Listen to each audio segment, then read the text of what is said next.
Assalomu alaykum, hurmatli hamkasblar. Navbatdagi video instruksiyamizda LMS platformasida ochilgan kursimizga Zoom havolalarini qanday biriktirishimiz, ya'ni doimiy Zoom havolalarini qanaqa biriktirishimiz hamda ushbu Zoomda yozib olingan darsimizda YouTube'ga joylashtirilgan bo'lsa, uni qanday qilib platformaga biriktirishimiz mumkinligi to'g'risida ko'rib o'tamiz. Dastlab Zoom havolani qanaqa joylashtirishimiz haqida Zoom havolani tavsiya qilamizki, doimiy o'zgarmaydigan havolani savzat qilib olishi. Bu ko'proq kursimizning tepa qismida o'quv me'yoriy hujjatlar qismida qilib olganimiz yaxshi. O'quv me'yoriy hujjatlar qismimizda dastlab mana bu tahrirlash rejimini yoqib olganimizdan keyin mana bu element yoki resurs qo'shish qismi orqali bajarishimiz mumkin. Bu joyda bizda chiqib keladi bir qancha joylashtirishimiz mumkin bo'lgan elementlar. Shundan URL, kimdadir giper havola, kimdadir havola, giper silka ko'rishda ochilgan bo'lishi mumkindir. Buni bosamiz va unga nomlanishni qo'yamiz. Zoom havola yoki biror bir nimada ko'rishda va adres URL qismiga oldin tayyorlab olgan URL bor, o'shani ko'chirib qo'yamiz biz o'zimiznikini va zarur bo'lsa tavsiya berishimiz mumkin, zarur bo'lsa qo'shimcha bir elementlarni qo'yishimiz mumkin. Shunchaki saqlab qo'ysak, bizda avtomatik tarzda tag qismida Zoom havola paydo bo'ladi. Talabalar bu linkning ustiga bosib, har haftalik darslarga kirishi mumkin. Endiga navbatdagi elementimiz esa, deylik biz YouTube'ga Zoomda yozib olingan darsimizni YouTube'ga yoki biror bir tashqi servislarga joylashtirdik deylik. Ularni qanaqa qilib o'zimizda ma'ruzamizga tegishli mavzumiz bo'yicha joylashtirishimiz mumkin.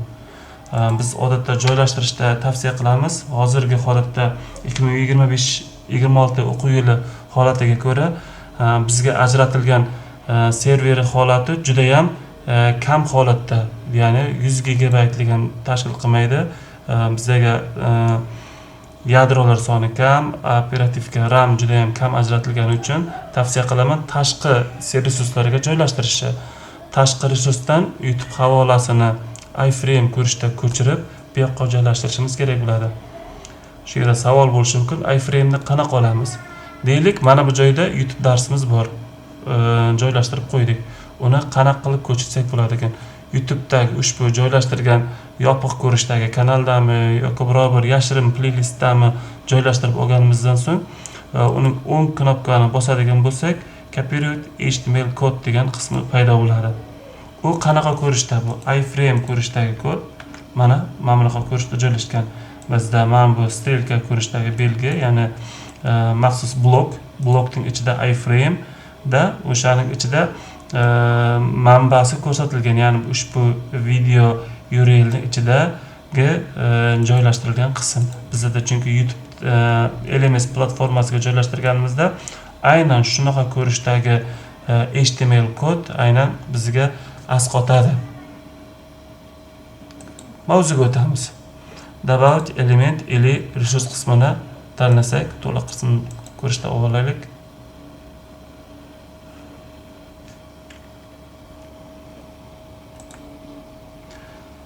Elementni qo'shish qismida bizda hammada har xil bo'lishi mumkin stranitsa yoki page yoki sahifa ko'rishda belgi bor. Mana bu joyda ko'rishimiz mumkin.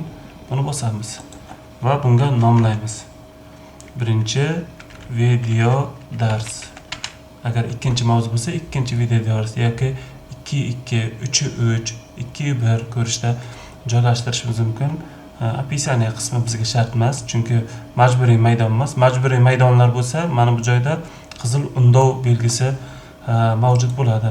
Va mana bunda stranitsada, sahifada joylashtirishimiz kerak bo'lgan elementlar. Shunda qarasak, bir qancha mana bu yerda tahrirlash oynalarimiz bor va bu yerda исходный kod ko'rishda elementni qo'yishimiz mumkin.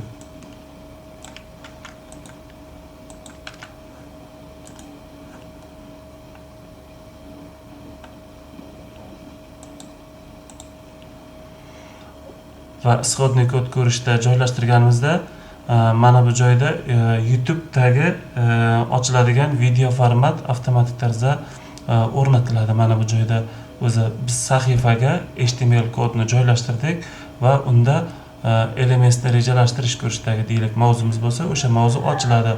Bu bilan talabalar o'sha YouTube'dagi video darslarga kirib o'zini vazifalarini bajarishi yoki bo'lmasa tomosha qilib olishi mumkin hisoblanadi. Buni saqlaymiz va kuzatishni bossak, mana birinchi video dars va mana bu joyning o'zida avtomatik ochiladi.